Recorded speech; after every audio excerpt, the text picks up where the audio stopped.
Open Your Eyes is brought to you by the Belize Bank, our country, your bank, and Smart, bringing people together.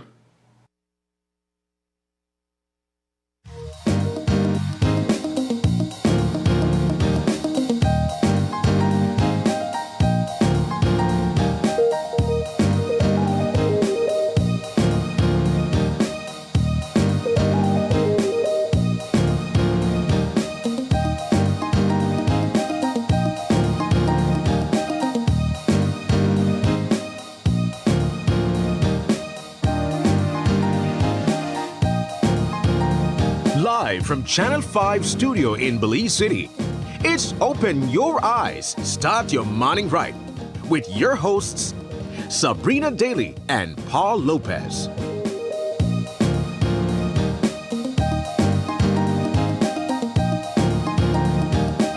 Good morning and welcome to Open Your Eyes. Start your morning right. I'm Sabrina Daly. And I'm Paul Lopez. And good morning, Paul. How are we feeling? Are we feeling cold this morning? Yeah, it's a bit chilly. I appreciate I appreciate the warmth in here. Kind of takes my mind off of what's going outside. I feel like we are this bit shy away from seeing snow in Belize. I thought so too when I woke up this morning. I'm like, oh my gosh. It's cold. You step out and that wind is just hitting you and hitting your skin and your face. But I'm not complaining because I am one to appreciate cooler temperatures. My body tends to do its own thing and not be sure if it's hot or if we're in a volcano, because I sweat a lot, and so it's good for me, and I welcome this temperature. Well, hey, we got to start off with the obvious. It is a beautiful, chilly morning, especially here in our studios, but we know outside that it's also a windy one. And so if you are currently getting ready for work, take an extra layer with you, because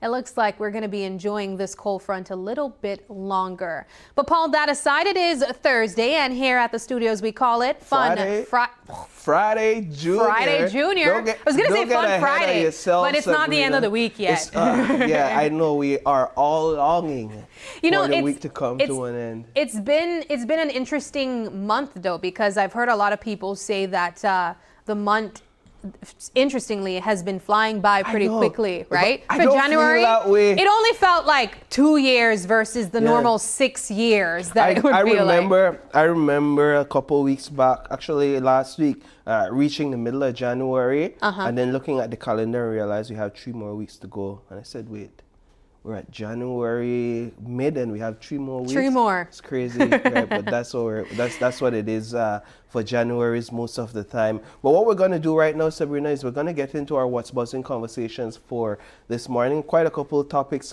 buzzing online, and we want to jump right into those.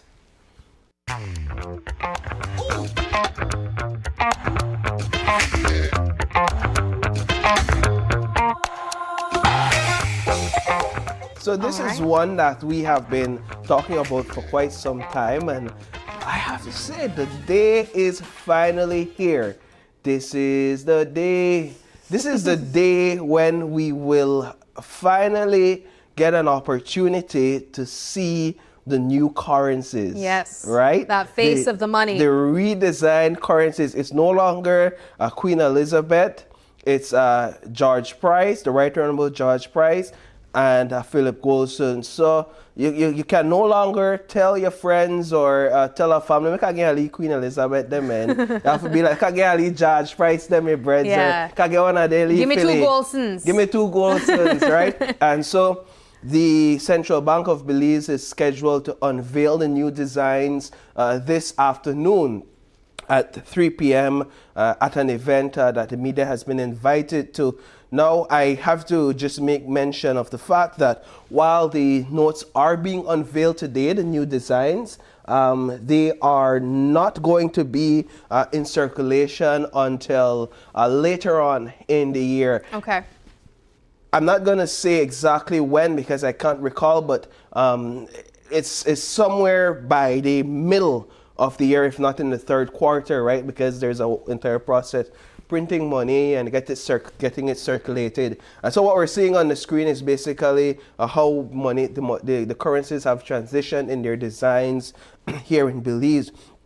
But one of the topics that keeps coming up, regardless of the information that we put out there, has to do with the value. How will the redesign affect the value of the Belizean dollar? And I know this is a topic near and dear to people's hearts, because you know why your money devalue, you know why your dollar become shilling. That inflation doesn't do enough. Yeah. You don't need a redesign to change or adjust the value on your currency. And the central bank has said that the redesign does not impact the value. The Prime Minister has said it. A number of experts and authority on this issue have said that the currency redesign will not affect the value of the dollar. I think there's also people that prefers seeing Queen Elizabeth on the note in place instead of our national heroes. And there are also some people that said, well, let me consult with you first before you made the change. I read an article last night that I found interesting, and I'll only paraphrase in part because this person brought a psychological perspective to it, in that we have been trapped or set in our ways where colonialism is concerned. And for us, we have created or designed our entire identity under the monarchy, or with the monarchy in mind. And so when we think authority, when we think leadership, when we think rule, we think the monarchy. And so for us, you could think psychologically. Which is interesting because there's several monarchies across the world. Yeah, right. But for us, from the moment you know what the $1, at least in our generation, except for those who would have had the king's face, from the moment we know what was a dollar, we've seen Queen Elizabeth's face. We've seen her age even on the dollar. We've seen her age on the dollar.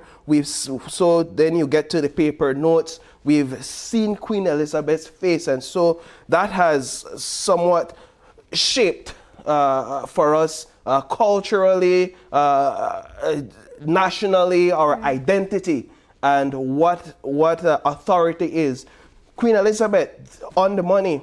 And so it's not only a shift, a redesign shift, but it's also an identity shift. Psychologically now, we have to, the generations coming will not see Queen Elizabeth, will only hear stories of when Queen Elizabeth was on the money, and we'll begin to see Philip Goldson, right? And questions and conversations will be had and be asked about who Philip Goldson is. And why are they deserving of being on the dollar? And George Price, and why they're deserving being on the dollar. I'm here for it. I'm here for it. And for me, this is a part of our Belizean identity. And while perhaps the purpose was not to teach a lesson or to reshape our identities, just it comes naturally that because psychologically, this is how the generations to come, and even now as we transition, how our mentality will be shaped. I think it leans towards a Belizean, more of a Belizean identity, because we keep money power everywhere we go, every single day. So if you see something a lot, you're gonna sort of associate yourselves and your identity to it. And so it's not only a redesign, it's a cultural change, it's a psychological shift, it's a cultural identity shift, and so all of that has to be taken into perspective. I mean, Paul, you put it so beautifully. You gave us an entire synopsis of what the situation involved leading up to the unveiling of these currency notes today. And so again, as you pointed out, the very questions that have always been arisen is, will this devalue our currency? And the answer is no. Why do we have these particular faces on the currency, or why will we be seeing these faces on our currency? Well, these are our national heroes. And of course, they should be honored in this way if they have contributed to Belize's development. And so we'll be seeing the Right Honorable Cato Price and, of course, Philip Goldson on the currency notes. I'm excited to see who gets what. Do we see the Right Honorable George Cato Price with 100 bills? Do we see Philip Goldson with 50? traditionally the $100 bill is a blue note, so we might see that's an interesting way of putting it, Paul. I see what you did there. Judge price on the blue note. $5 and the $50 bill kind of closer to the red and the maroon. So you might see my boy, the Philip Golson, the Honorable Philip Golson, on those bills. Who knows? I'm just guessing. Yeah. I just know that we'll be there for the unveiling and that we'll be among the first to see what it's like, and for me, that's just a part of history that I'll be participating in, and hopefully I could get my hands on something. Even well, you will be at some point. They'll be all in circulation. And again, and this was a question that was also posed: what will the transition out of the Queen Elizabeth bill look like? As Paul mentioned, essentially these new currency notes will start circulating in, and so they won't be getting rid of everything and then printing all these new money. And it's not to say that the $100 bill with Queen Elizabeth's face won't be valuable. It will be worthless. Because that has been clarified as well, to say that the $100 bill or any amount of money with the Queen's face, the deceased Queen now will still be valuable and can still purchase with it. So don't make nobody fool you. I say, buy that $100 bill now. We don't take no Queen Elizabeth's no more. No, so just give me it if you feel so and real convinced that you could bring it to me and we could work on He'll hold it out for you. Yeah, and here's the thing. I think this is a great time to save at least one of those currency, because now that's a part of history too. Yeah. And you know, it's going to be an exciting day to see what the monies look like. But I know that also on the international scene, a lot of people are monitoring the weather systems that are taking place, especially in the United States. We are seeing climate change right before our eyes, Paul. It was just a couple weeks ago we were talking about the LA fires that devastated thousands of people, bringing some even Belizeans to lose their properties. And so now developing to that are other parts of the United States now seeing also irregularities. Florida, for example, that's known to be one of the more sunny places to visit in the United States, experienced snow for the very first time in over a century. And so this has been something that we've been talking about. I know it's definitely trending online. Look at that. Florida welcomes you. A bright, sunny, that's like if you see the Belize sign with the sun and all of the tropicals, and then there's like snow. Correct. Yeah, so there's a lot of data to crunch here if you really want to get technical, Sabrina. If you really want to look at Florida, the state's experience with snow over the last century or more, because the data suggests that since the late 1800s, Florida has experienced some form of snowfall for a very short period, at least 80 times, right? And they've also recorded temperatures dipping as low as minus 20 degrees Fahrenheit during that period. What's historic about what we're seeing right now is the amount of snowfall. Yes. According to what the data is showing, and I only did a brief review of it, and this is just for those who's interested in the data and the facts. Since Tuesday to yesterday, going into today, there are certain parts of Florida that has received record highs of 6 to 10 inches of snow. And for those persons in the state, this is quite uncommon. In the past, there have been records of at least 1, maybe 2 inches the most of snow. And so you can imagine 7 to 10 inches. Listen, I had a field day last night going through TikTok, the main medium for official information for this generation, of course. What can I say? And I had a field day watching Floridians reveal the transition from sunny day with clear grounds, with sunny and clear grounds, to the transition was 7 to 8 inches of snow. In fact, you had people that were very skeptical, right? Because one of the things that you have in the U.S. is that the weather reports or the weather forecasts, they're almost so accurate that you receive information on your phone. And this is what I found out when I was in Pittsburgh last Christmas, telling you expect snowfall in the next 45 minutes, in the next hour. and you could wow. actually track it, and you could know that it'll coming. And so Floridians, people in Texas and New Orleans, they thought it was an error, right? So it is like, this is saying there's gonna be snow within the next hour. Look how it looks. And then they come back with the time lapse and said, before, after. Wow. They're actually right. There's 7 inches of snow on the ground. I mean, the meteorological service there could definitely say kudos to themselves. Yeah. Their technology is accurate. But I know that there are certain other states as well that also experienced snow for the first time in a while, like Texas as well. I believe even Atlanta. This is Texas currently on this. Yeah. Texas is a full white carpet. Yeah. Imagine. And then even Atlanta, I believe, was one of those cities that didn't experience snow in a while and had a white Christmas. This is New Orleans. So even adults on the street, because they can't help themselves. Yeah. They don't. If you are from an area where snow is not common, you watch it on TV and then bam, you wake up to all this snow. Of course you're going to be like a child. But here's the thing. This was what crossed my mind immediately when I saw that these are cities or locations that have not experienced these types of changes in climate for over a century. You have to wonder what the infrastructure preparedness was like when it comes to this. And this is a conversation that we're having now where infrastructure, climate infrastructure resilience is concerned. Will we have to now prepare our buildings, our infrastructure for the possibilities of extreme changes, unexpected changes in our climate? Now, I'll give you guys a joke. I saw this video online and even some talks online where people were saying that even Jamaica was snowing. And of course, we dubbed that as false. Correct, it was false. Imagine that things like this start taking place. I believe it was last year. I believe that it was last year or maybe the year before that we saw an extreme case of hail just in Mexico.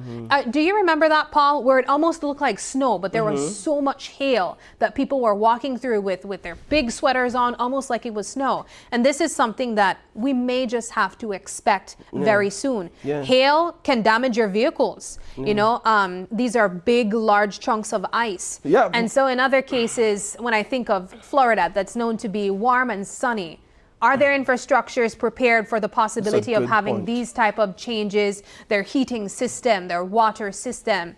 I mean, what does it say for us here in Belize in the next? Can we have snow in the next 5 decades, 50 years? If this is what they're experiencing, and all that's happening is these storms are just coming farther south with greater strength. So we are experiencing a cold front because of that storm system from from the U.S., right? And it just comes down and comes down. So it begs the question as well: what should we be prepared for? And I'm telling you, we would not be able to handle snow. We don't have heaters and stuff like that. I saw a report from Florida that showed the stark contrast between states or communities that are used to snow versus those that aren't. And they show that in those communities that have snow annually and snow days, they have snow plows on the street that are launched and deployed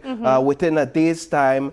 They have people shoveling their driveways and stuff like that. People prepare for that. They store that in their homes. And all this snow in Florida, and there wasn't a sign of a snow plow. There wasn't a sign of anybody clearing their driveway because it doesn't exist. And so definitely this is one of the conversations that we'll see take place and come up throughout the rest of the year when we have climate change topics to discuss. All right. Well, that does it for What's Buzzing this morning. We know that there are several other topics trending, but we have a jam-packed show for you guys this morning. So now we're going to head straight into our eye-opener for your daily dose of morning motivation.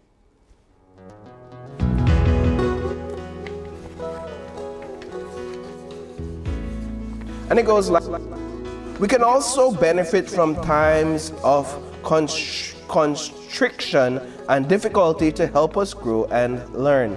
It can be challenging to maintain a positive attitude and a measure of faith when you are in the midst of difficult times. This is partly because we tend to think if the universe loves us, we will experience that love in the form of positive circumstances. However, we are like children, and the universe is our wise mother who knows what our souls need to thrive better than we do. Just as a young child does not benefit from getting everything she wants, we also benefit from times of constriction and difficulty that help us to grow and learn. If we keep this in mind and continue to trust that we are loved even when things are hard, it helps us bear the difficult times with grace. At the same time, if you truly feel that nothing is going right for you, it's never a bad idea to examine your life and see if there are some changes you can make to alleviate some of the difficulty. Gently and compassionately exploring the areas giving you the most trouble may reveal things you are holding on to and need to release, unprocessed emotions, unresolved transitions, or negative ways of looking at yourself or reality. As you take responsibility for the things you can't change, you can more easily surrender to the things you can't, remembering all the while that this phase, responsibility for the things you can change. You can more easily surrender to the things you can, remembering all the while that this phase will, without doubt, give way to another. And that's Excellent because eye-opener. life goes on, and you just have to learn and grow from your experiences. I like the part that it spoke of the support from loved ones. Oftentimes when you're in difficult times, especially if you're one of those persons that just seem to be in the same lesson, you're experiencing the same lesson, but just in different ways. There are sometimes support that's necessary, and sometimes that looks like tough love, you know, but I think nonetheless, knowing that you have that support present, even in the face of tragedy, it's so important because no man is an island, you know. Indeed. And this is one of those eye-openers that I think as much as we know it to be true, I think in the actual moment, it's difficult. It's difficult to process being in a challenging time, whether it's your fault or not. It's challenging all around, but I think just having the grace of persons that love and care about you is what really takes you through it. Excellent, and we'll leave it there. And I believe what we're going to do right now is jump into our weather update for this morning to find out if the nippiness continues or if we get some sun today and the freezing weather continues or deteriorates over the next few days. Here's what the National Met Service has to say.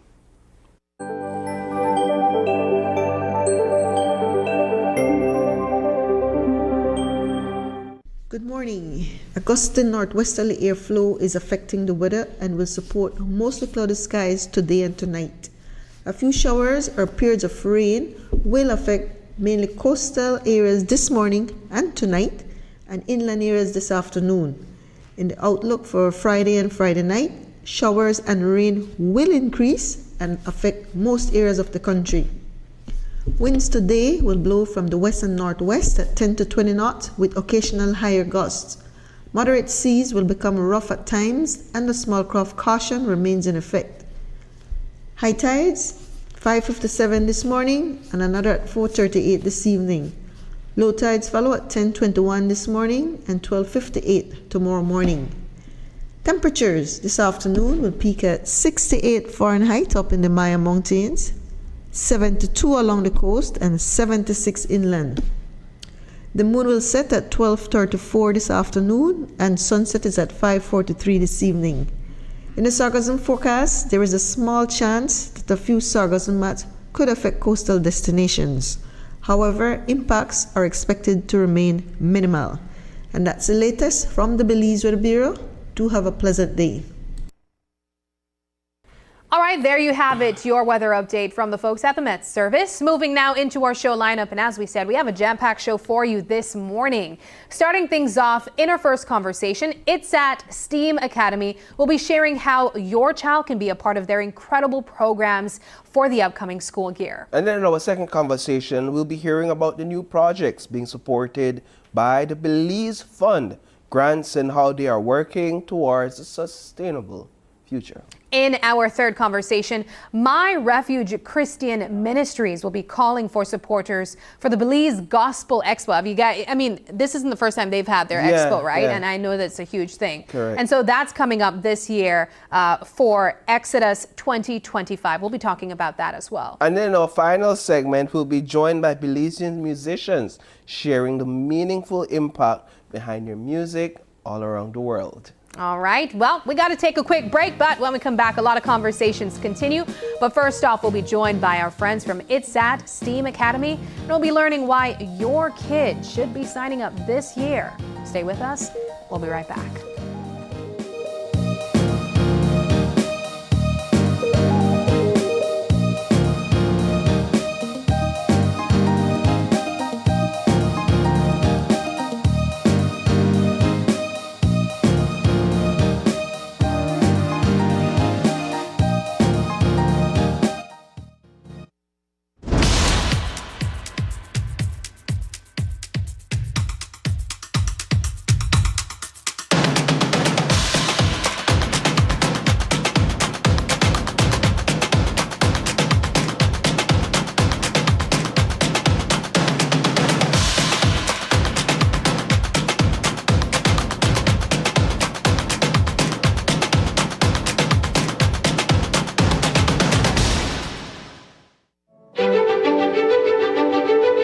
Technology is ubiquitous, and it's transforming how, when, and where we work. Full-Tech Systems is placing award-winning devices in the hands of information workers, allowing them to work without compromise in a world without wires, to innovate, create, and to maximize productivity anytime, anywhere, satisfying the needs of the desk-centric remote and field worker and every other worker in between. We are providing the industry's best devices to businesses going through the process of digital transformation. Partner with us today to provide the solutions that will allow your employees to work effectively and efficiently to enhance your customers' experience.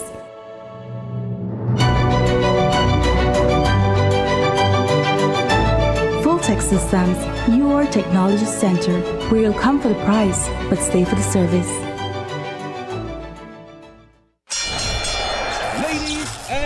Gentlemen, this is what you've been waiting for. In this corner, we have the masters of limitless power and unbeatable connection. Pioneers of 4G LTE in Belize. It's the undefeated champion, Smart. And in the other corner, struggling to keep up, it's the other guy.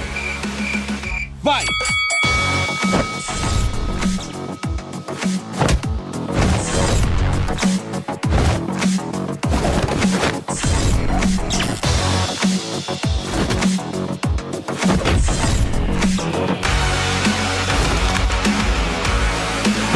Of getting blow after blow from a plan with the other guys? It's time to tap out and join the winning postpaid plan provider. Smart's postpaid plans are a total knockout to the competition, and they have once again powered up their postpaid plans. Sign up for one of Smart's boosted postpaid power plans today and experience the victory of superior service. Smart, bringing people together. Tracking the assets of criminals and taking the money out of crime is a lot of work. Criminals today are very smart and creative, so the authorities need to stay one step ahead. But sometimes there may not be enough evidence that the authority will want to prosecute. Or the prosecution may fail, or they do get a conviction but there's no confiscation order, or the defendant dies before conviction, or they may even be acquitted. So many factors to consider. So the new Civil Asset Recovery and Unexplained Wealth Act is here to address these challenges. Of course, it requires several agencies to come together. The Financial Intelligence Unit, FIU, investigates money laundering and financial crimes, but they also need help from the police, tax authorities, customs, immigration, and several others. They all have to work together to prove that property comes from conduct that would be unlawful under Belize's criminal laws. Many things can trigger an investigation. If the tax filings aren't adding up, red flag. If the customs declaration don't make no sense, red flag. If the police know this person is profiting from crime, red flag. If immigration suspects human trafficking, well, that's a red flag. Financial institutions, car dealers, real estate agents, jewelers, attorneys, accountants, auditors. If you have a reason to suspect a transaction involves property linked to crime, you should refer the case to the FIU. The public's role is also important. The authorities can't always do it alone. You can also report to the FIU. It's better to report in person, but you can also do so anonymously through the FIU's website. Just go to fiubelize.org, scroll down to quick links, and click Report a Financial Crime. Let's work together to take the money out of crime. This message was brought to you by the Financial Intelligence Unit.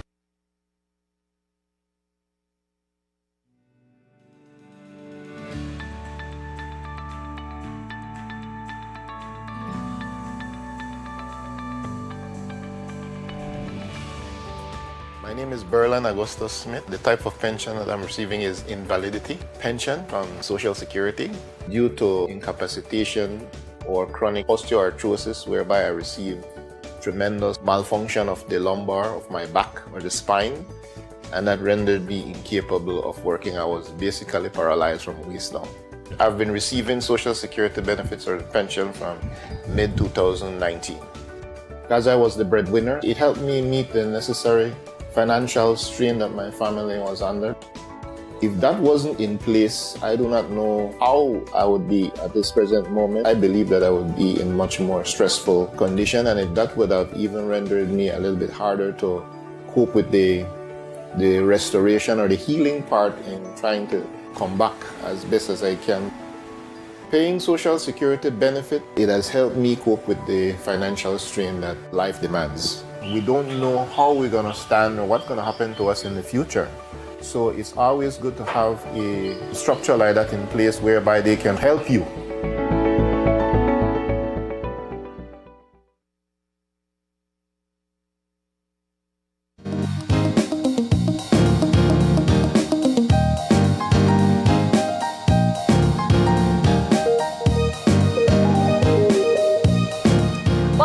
This is our first conversation for this morning on Open Your Eyes, and it's all about Itz'at STEAM Academy with their 2025 recruitment. Now, Itz'at should be no stranger. The school should be no stranger to you guys. But for those who still don't know, it's one of those newer institutions that came on the scene to essentially highlight and surround their curriculum with STEAM. And that's science, technology, education, arts, mathematics, engineering. And so we have this morning representatives of the Academy to talk about essentially what they have been up to, and of course why you guys should attend Itz'at STEAM Academy this 2025. Joining us is Christina Koch, and she is the principal.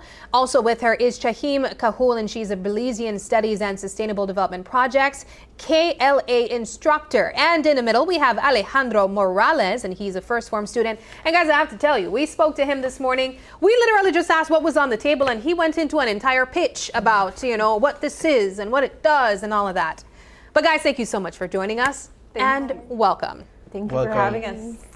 Now, as I mentioned, Itz'at STEAM Academy is one of those recent institutions that came on the scene, but I think at this point it should still be no stranger to our community, to our country. But for those who might still not be aware, talk to us about the basis and the foundation that Itz'at strives on. Sure. So Itz'at STEAM Academy is a government high school. We're located in Belize City, St. Joseph Street in the ITVET compound. Itz'at was founded to focus on STEAM, as you rightfully mentioned earlier. It's science, technology, engineering, arts, and math. Sometimes it's over the past 2 years, because we opened our doors in 2023. And sometimes it gets confused with being a trade school, but it's not a trade school. Trade schools are they focus on a specific skill so that they can prepare that student or that individual for the workplace in that specific area. In that specific area. But STEAM, actually what we do is we take the letters, science, technology, engineering, art, and math, and we teach students through project-based learning and problem-based learning. You know, that's how we teach them. So that's basically it. Yeah. So what are some of the courses? There's a great explanation that students can engage in when they sign up or apply to Itz'at. Well, some of the courses we have, of course, we have the core subjects that you would see in traditional high schools, such as Belizean studies. We do have language arts. However, we do have math. However, we call it quantitative reasoning. So and it's a little bit. It's a spin. Fun. It's a spin. Is it a fun, Alejandro? You know, doing maths. Fun. Yeah. It's a spin. The change does give it a little more fun. It's and still maths though. It's math. Okay. It's math, but we call it QR. Okay. And nice. those are the bases, right? But the core, well, apart from the core subjects, the other courses, we call them courses that make our school unique, is that we also have incorporated ideas such as the maker space, which is a course that helps students to learn ways in which to, you know, when we had subjects in our school, I had to learn how to cut and on my own stick, and if you know work, that's that. But I think Alejandro has experience in this course that he learned how to. So in Maker, like, they teach you a bunch of different skills. We have quarters, so quarter 1 to quarter 4. Quarter 1, they taught us box cutting. So this zoo that's on the table right now, we had to use some of the skills in Maker that we learned to box cut, to cut all the different materials and parts for the zoo. And then quarter 2 was the cricut. So the cricut is a vinyl cutter, and we use it to cut out various different designs that you can then put on t-shirts, you can use as stickers. There's a lot of different things. And this third quarter that we're in right now, we're learning 3D printers. So right now we are learning the use of 3D printers in aerospace, in the medical field, and in architecture. First form. I'm telling you. What was I learning in first form? Not this. But you know, one of the things that incredible. I have to say, aside from Ms. Christine, you said that when Itz'at came on the scene, people thought that it was a trade school. I think people also thought that it would be one of those kind of privatized schools that are for gifted kids that are super smart and all of that. And I'm sure they are super smart. But when it comes to accessing and being a part of this school and being enrolled, it was a little bit different because it didn't just start with, would you be interested in enrolling? Yes. What was the selection process of the first cohort of students? So what we did was we went out and we did some real hardcore recruitment. Because it was the first time that somebody was hearing about a STEAM institution. So we had our teachers go out to each school, and they basically, during recruitment, usually go say, come to my school, here's the flyer. But the teachers went out and they actually conducted a lesson in STEAM. And so the students were like, oh, I think I like this. Because they're taught when they're in standard 6s usually, let me go to one of the traditional schools because that's the expectation. And so when we presented ourselves as in, okay, you're going to be building things and making things, and what is it that you like, if you like art, if you like design. And so it was something new to them, and they would go home and tell their parents, I want to go to that school. And so parents were calling like, what is your school about? Because my kid says he doesn't want to go to any other school but this school, and I don't know about this school. That was the first cohort. And so when our application launched, I believe we were here with the CEO. Yes. Applications just started to come in, and it was from the student themselves who wanted to go to the school. And of course, some of the parents, they put a lot of trust in us because at that time our school was not necessarily complete. But a parent like Alejandro's mom, he has a sister in second form, and of course it was automatic he has to come to Itz'at as well. So that was the first intake, and what we do is we take the applications and we do a randomized selection. Yes. So there's no, at that point in time we didn't have, you didn't have to have specific requirements or specific grades and so forth. And the amount of applications that come in, we generate that using a software, and the 75 that comes out, those would be the kind of like a lottery. Yeah, like a lottery. Yeah, I'd like to spend a bit more time as on the courses as well. Just to talk a bit more about the practical applications in real life scenarios, right? This course here with the cutting, what do you refer to it as? The maker space. Maker space, right? So if you would, Alejandro, talk a bit about how you could apply these things to real life. Makerspace is like more like a hands-on type of course. You learn a bunch of different things that you can use in the future, like box cutting. If you want to make little prototypes, you can use that to cut and have very precise little cuts and movements. And no, not to cut you short, but I would think, one would think that, well, why are you teaching me box cutting in school when I could simply take a knife and I could cut a box? But it's more technical than that. More technical than that, because anyone can just go grab a scissors, grab a knife, cut a box. But some applications of it, you have to be very precise, and it has to be straight. You have to have a little curve in it, and if you don't know the proper technique, it will not come out right. Yeah, so it's box cutting, and then the second is how you call it? Cricut. Cricut. So that's the one when you get the shapes, right? So we have a software on our Chromebooks called Cricut Design Space. We can use different materials or different designs from the internet. We can also make your own design. And then when you're done with that, you can send it to a Cricut machine. And then that Cricut machine, you can use a bunch of different materials to cut it. You can cut out vinyl, you can cut out cardstock, and when you're done, you can either make a card, which is what we did. We made a card, we made a T-shirt, and we made a sticker. And this machine ensures precision. Yes, sir. But you have to, of course, do your work first with the software to design and ensure that it's precise, right? It's very precise. The movements, the details are very fine. You can use it in a bunch of different technical.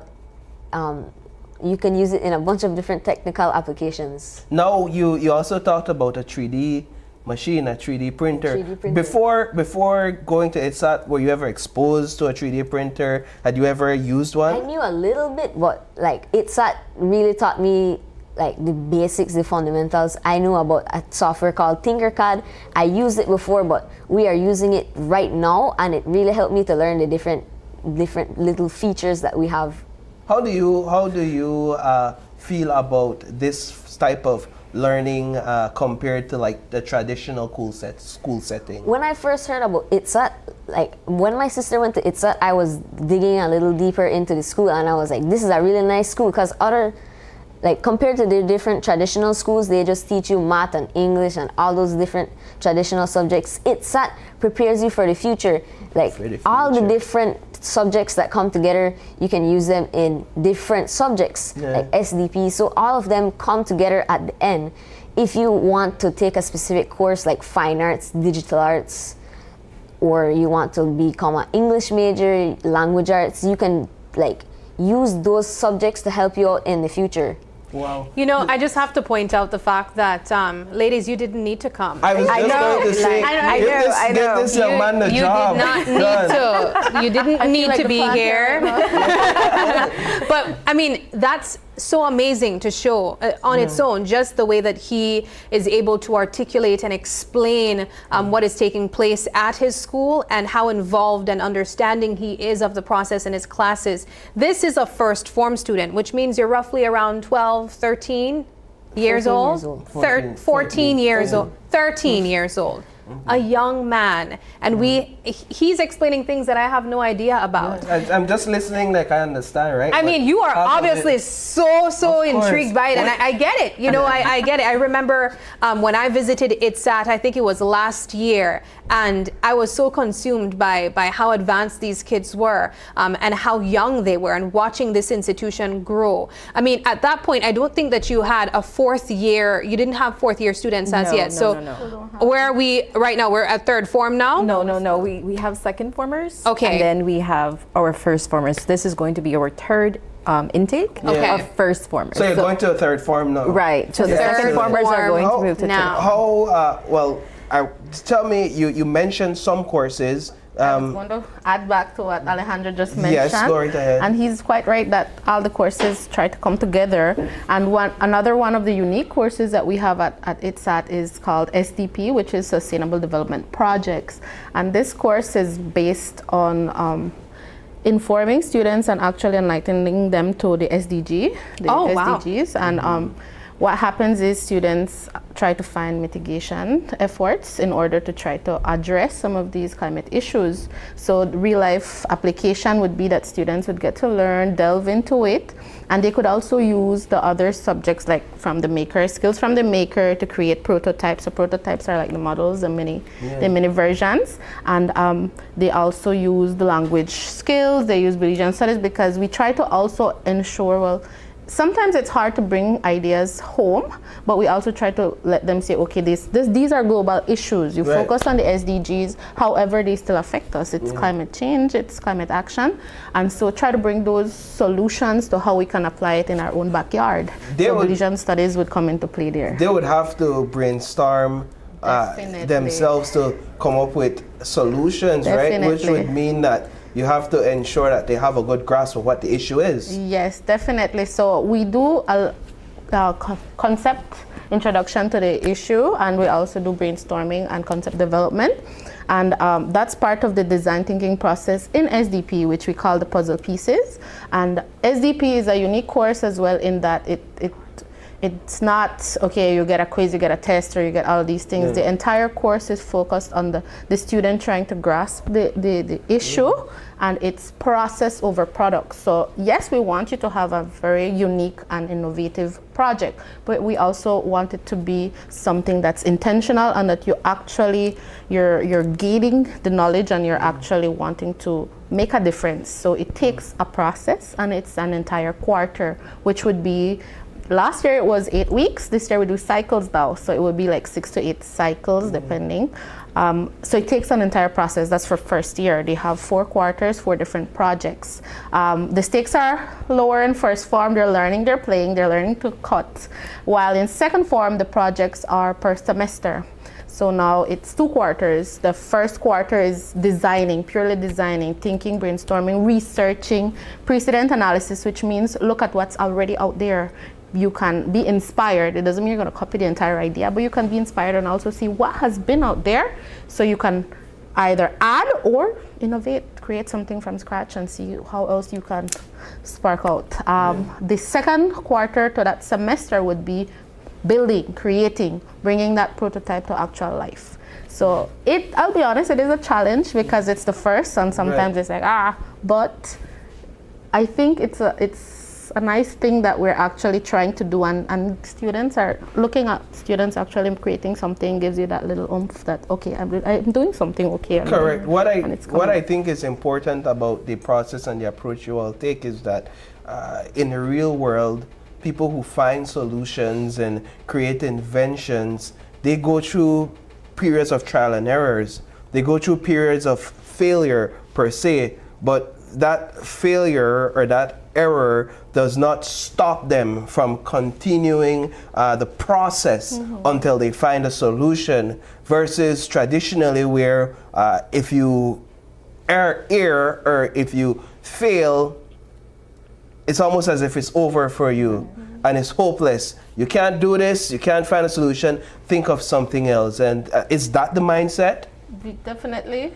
Right? If I could jump in, I think it's that we celebrate failure. I love that. Right? And this is something that I believe that the students, they feel and they understand the culture that we've built. And for me, I make sure that I'm right beside them, even as an administrator. I go into the classrooms and I spend time with them. I give them my feedback. And I say, sometimes, feedback is, because we have this culture in Belize, if I tell you that something is not really the way how you want it, you get offended and you're like, and just like you said, it's like the end of the world. But they look forward to that feedback now. They're like, how can I make this better? And if I say, that doesn't look really, maybe you should have done it this way, use this color, go and ask another teacher. They're like, okay. So the mindset that they have is completely different. and his excellent communication skills, that is one of our competencies. Our competencies is, you have to have communication, because you can build something, but if you're not able to explain yourself or articulate as the way he did, then that is useless in a way, because if you don't understand it and he can't explain it, then, and so at the end of most of the courses, the teachers would have them present, and even, and something as simple as presentation skills. Adults themselves, sometimes they're scared to come in front of a camera. Very true. They're afraid of doing presentations, because that is a skill that was never built in school. And so we take the time out to have them present. And I was in a class with Alejandro, and he did a presentation, and the rest of the class were like, wow, you're really good. And I said, but Alejandro, did you notice this? Did you notice that? And he did not feel offended. He was like, oh, I can make myself even better. And so the other students like, can I try? Can you tell me what I'm doing wrong? And so again, you see the mindset is not, oh my, and then they go back and it's not associated with shame. Right. I know that Alejandro had a game he wanted to show us. Yes. So, and you also have a prototype up there. We might have to choose between one for the sake of time for him to display. Which one are you more excited to show us? Okay, so I have been working on this game for a long time. Let's do it. I would love to show you. And this is programming? This is programming. Okay, all right. So my game is about SDP. It is about life underwater. So the main goal of the game is you collect trash from the environment, and the people that are supposed to play this game are not high schoolers or teenagers. They are mostly, this is aligned toward kids of lower ages. So when I designed the game, I designed it only controls with 2 buttons, the left arrow key and the right arrow key. Very easy to control. So I'll ask you to shift the laptop a little bit. Yes. Yes, so we could catch the cameras, and then you could show us a bit of what you created here and how it works, right? And so how could we have access to this game and play it? So this game is actually online. I published it on a website. So if you guys want. He's 13 years old, guys, and he published a game on a website. At 13, what was I doing? Oh, there's no internet. Okay. Oh, you need We the don't have internet. We didn't think ahead for that one. Let me see if I can send you some internet here. This, when I was publishing the game, I actually have it as a file in my downloads folder. So if I can open that, you could do that. You could open that. So in SDP, that would be like a grow comment. Like what can you improve? That's a grow comment. A grow comment would be like what you did excellently. So a grow comment would be like what you could improve on, something you didn't think of, or something you didn't plan of, and glow would be something you did excellently. And for SDP, I think the uniqueness of it was that it was developed by Emily Glass from MIT and Christy Chablet from Itz'at STEAM Academy, and they put in a lot of work on it, and I'm excited and grateful to be a part of that. No, while we have Alejandro, and you could signal us when you get it together. Did you get it? It is loading. While that loads, you could tell us, Principal, how is it that people can apply, or students can apply or enroll? Of course. So our applications launched today. I've been receiving a lot of emails and phone calls, and my teachers are saying, when is the application going to come out, because the parents are attacking me. So it launches today. It's on our website, just like all previous years, www.itzat.edu.pz. And when you go on the website, you'll see a tab that says apply. All you need to do is click on that. So we don't necessarily have, we're not paper based. So we're saving the trees in that manner. And when you click apply, all the information is there, the deadline, the cost, the tuition fees, and there's different elements that you need to fill out. This year, what we did is we added, the kids and the parents would need to fill in why is it that they want to be at Itz'at, and what special skills do they bring, because we all know that students come with different skills, and sometimes we wouldn't even think about that as being a skill, but that's something a child has, and that's what we love at Itz'at, that they're very unique. Another thing is their recommendation. They need to get a recommendation from either a standard 6 teacher, a vice principal, or a principal. And they need to upload that to the portal. Once they hit submit, they do an e-signature. Once they hit submit, I receive that application. The deadline for application is March 28th, which is much earlier than last year. And by the end of April, they should be getting their acceptance letters. So the lucky 75 kids are going to be getting their acceptance letter at the end of April of 2025. 75. That's the max. That's right. 75 spaces. Yeah. We believe that teachers, a class of 30 would not do for this kind of education. And so we usually have our classes between the numbers would be like 21 to 25 kids, with 25 still being a lot, but that's the numbers that we have, 75 spaces. All right. Well, we do have some technical difficulties over here, and I'm so sad that we're not able to showcase the game. But as we close off, maybe we can just look at the actual setup that you have here. I see something that looks like a solar panel on the side. What is this? Okay, so this is my zoo miniature model for quantitative reasoning, or as Ms. Christine mentioned, math. All right, so good. This is miniature zoo, and the proportions are actually proportionate to in real life. Oh. So this is the entrance, and all the electricity is being powered by this solar panel. Unfortunately, there are some difficulties with it working, so I cannot showcase it. Yeah. But these lights and the entire zoo is powered by renewable energy, so that helps to sustain the environment, and that also helps to cut down electrical costs. So in this yellow building is the check-ins and gift shop. So you walk from the entrance in here, and then you can go and look at the animals that we are showcasing in the zoo. So the solution, the problem here is renewable energy, or the problem here is energy usage. Am I correct? And the solution is renewable energy?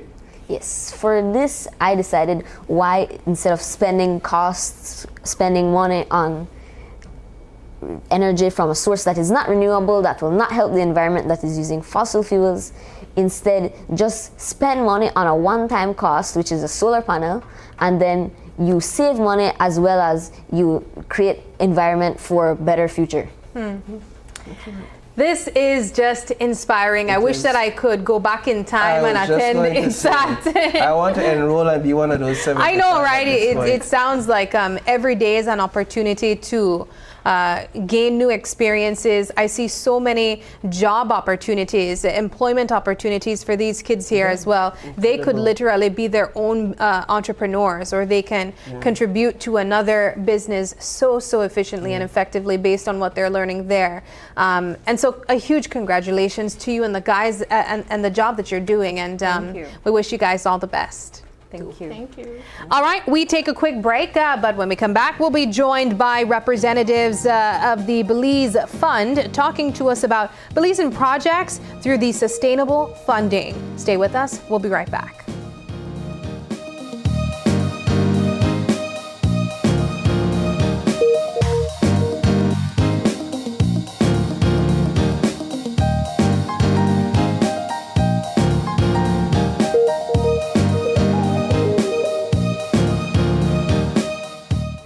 Energy powers our lives, and now we're powering a sustainable future together.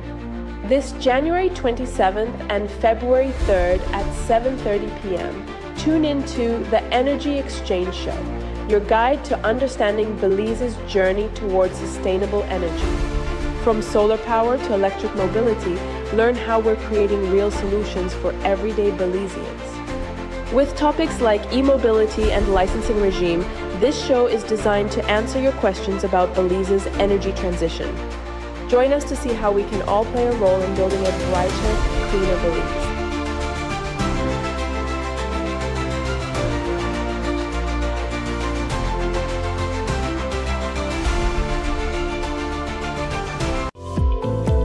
Unwrap the joy of crystal clear picture and sound from Iowa, the brand that offers you affordability and exceptional quality. Iowa has a wide range of exceptional products to choose from, such as TVs, speakers, headphones, home appliances, and much more at affordable prices that won't break the bank.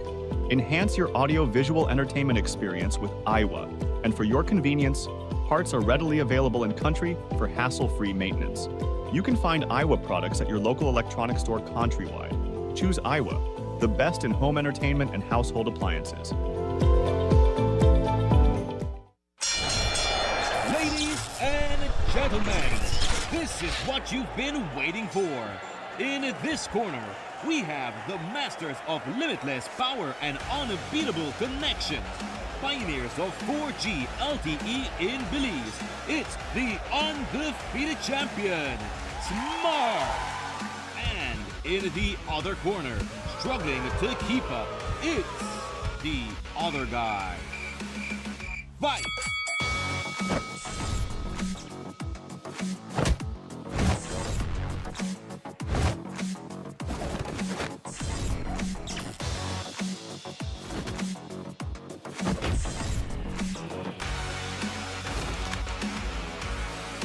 Tired of getting blow after blow from a plan with the other guys? It's time to tap out and join the winning postpaid plan provider. Smart's postpaid plans are a total knockout to the competition, and they have once again powered up their postpaid plans. Sign up for one of Smart's boosted postpaid power plans today and experience the victory of superior service. Smart, bringing people together.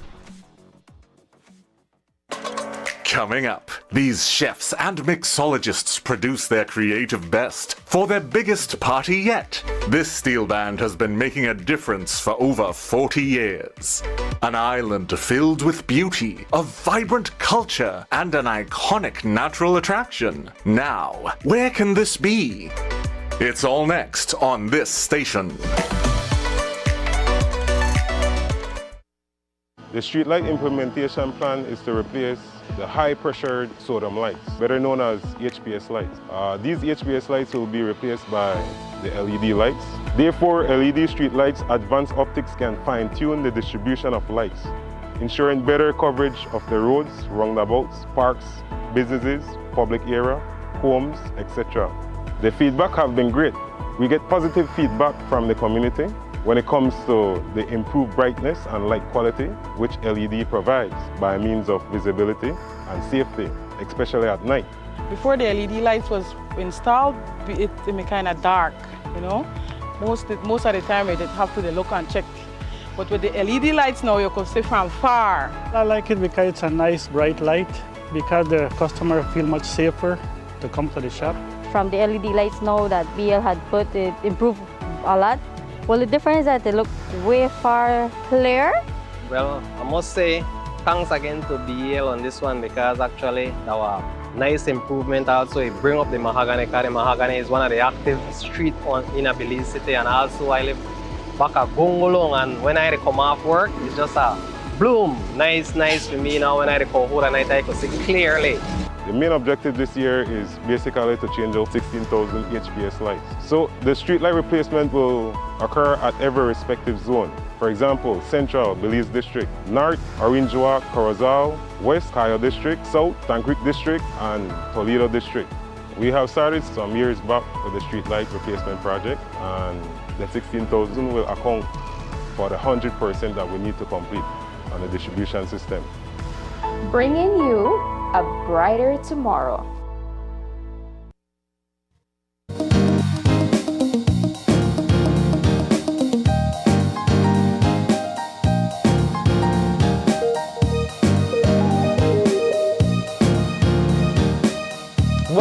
Welcome back. This is our second conversation for this morning, and we have joining us on set for this one, Dr. Leandra Ricketts, who's the Executive Director at the Belize Fund. We have Mr. Josue Oliva, who's a Program Manager also at the Belize Fund, and Dr. Rachel Graham, who's a Founder and Executive Director at Mars Alliance, right? Mar Alliance. Excellent. Good morning to you all. Good morning, guys. Good morning. Good morning. How are you doing this morning? Good. Cold. I know. But we're enjoying the weather here. So, first of all, let's go to you, Dr. Leandra, just to talk a bit about the third call for the fund, and a bit about these calls and the purpose behind them. Right. So the Belize Fund for a Sustainable Future, or Belize Fund, that's our short name. We are a private conservation trust fund. And we manage, in partnership with the government, we manage the proceeds coming out of the blue bonds. Yes. And so we have annual calls for proposals where we provide grants through that mechanism. And these are grants that support non-government entities, so places like NGOs, communities, academia, private sector, right? And since 2022, we've had, that's when our first call started, and Mara-Lance grant is under the first call. We're now at our third call, which opened last year, August. And so the cycle goes from August to about January.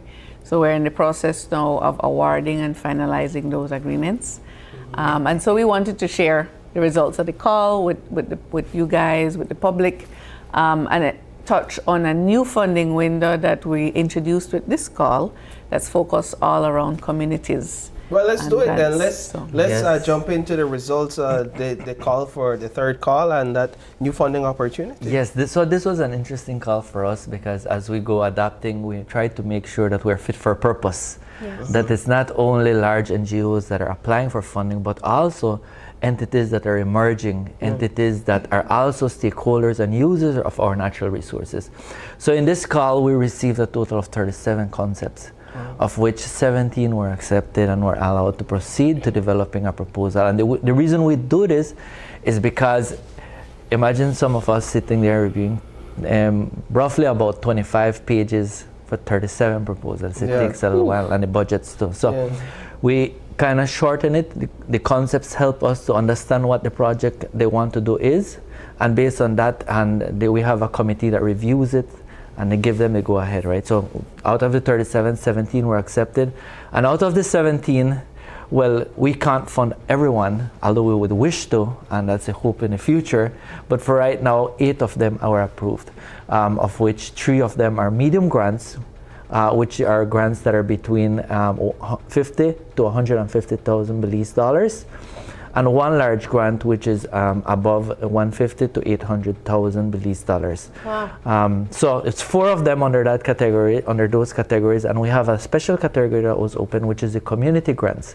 This is the funding window that allowed emerging organizations that do not have all the eligibility or do not meet all the eligibility requirements, such as having all the financial or project management or project focus or being the capacity to manage grants. So 4 of them were approved there too, and that gives us hope that in the future we'll also be seeing more community grants and more involvement for our stakeholder communities. Were there any new projects that came about? Because oftentimes when we see these conservation organizations and even initiatives come on the scene, some of them are kind of doing the same thing that's already being done. Did you guys get anything different this time around that really sparked the interest in funding them? Well, we particularly liked 2 in the community grant section. But one is I would say 2. The first one engaging youths. Okay. And we're really interested in, excited about that one, in developing awareness on environment or yes. plastic pollution. I think a mixture of those, but using animation. And digital tools, yes, technology, and digital, which is the way of the future correct. right now. Correct. Yeah. So that's one we're looking forward to in supporting and seeing how that develops and goes.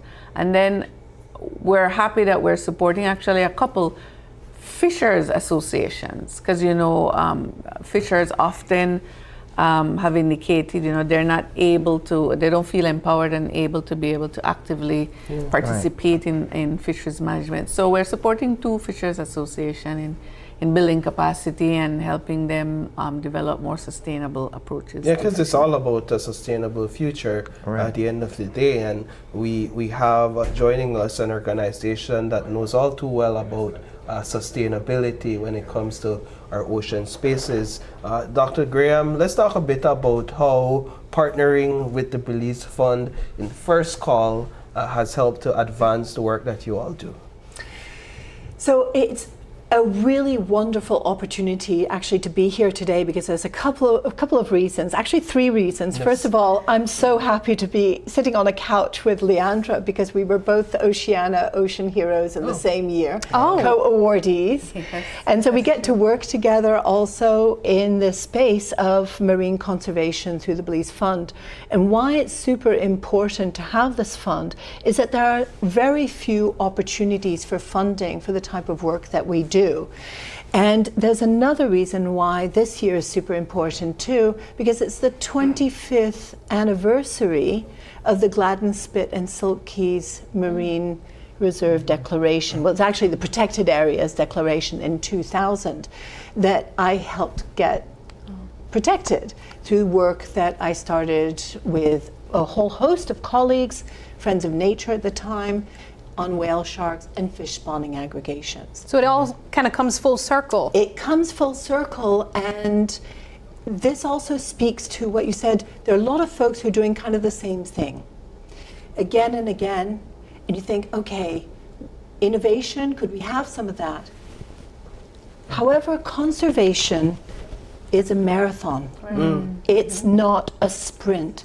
And the type of information that you need are these long-term data sets. And that's why you have to keep at it no matter what.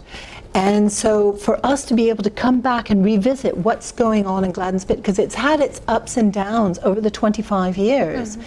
And one of the big factors that we are investigating as Mara Alliance with the other local NGO, because we are a Belizean NGO, with the other local NGO, Southern Environmental Association, is why are the whale sharks not coming anymore? They represented millions of dollars in income to Belize, and many businesses in the Placencia area had actually invested huge amounts of money and infrastructure around the predictable aggregations of whale sharks at that site, one of the only ones known in the world at that time. So we are looking to answer that question. We are also looking to figure out what is going on with the fish spawning aggregations. And why is that important? Because those are our savings, our fish savings in the country. And if they're not doing well, we're not getting the interest from those fish savings, then the future does not bode well for our fisheries. Indeed. And ultimately, Mara Alliance is seeking win-wins for fish and fishers. Yes. So where are we right now with answering those questions in terms of the work that you've been putting in, I don't know, for the past couple of years? Yes, so we're wrapping up our 2nd year. What we're seeing is that the whale sharks are definitely not coming. Okay. So we need to kind of stop all of the press saying that Belize is a whale shark destination. And I don't mean to be harsh, but it's also what's happening in other parts of the world. And it's a reality. It is a reality, and there are changes due to climate, unfortunately, that are leading these animals to move elsewhere for their food. And they are huge ocean travelers. I tagged many, and we saw that they were going all over the Caribbean and to the Gulf of Mexico and the Gulf of Mexico. So what would have been the climate impact? Yeah, the Gulf of Mexico for sure. But just to say that, so the now water's that getting too warm. There's many things. The water is getting very warm, and that is also changing behaviors in the fish spawning aggregations. Right. But what we are finding, and this is one of the things that we were hoping to do with this project with Belize Fund funding, is to see how we can maybe shift all of these operations, organizations, into looking at other shark species as a great bonus for Belize. Belize can become the top shark destination in the Caribbean very easily, because we have it all, but we need best practices. And so we're gathering the data on that, working with the communities, and seeing how we can shift people over economically towards a more diversified shark encounter tourism. No, I would imagine this is a very important work that you all are doing, because outside of this, how would we know? Yeah. How would we understand what these behaviors are and what the trends are that we're seeing except for perhaps a tour guide saying, well, we're not to say no whale sharks. Outside of that, what's really taking place, that is what research like this do. Dr. Leandra, what are perhaps some lessons we've learned over the years through this fund? So Josue touched a little on that earlier, that, you know, in our first call, the fund was just recently established. We had a target to be open up to get funding out on the ground. And so the call went out. It was a much narrower window than it is now.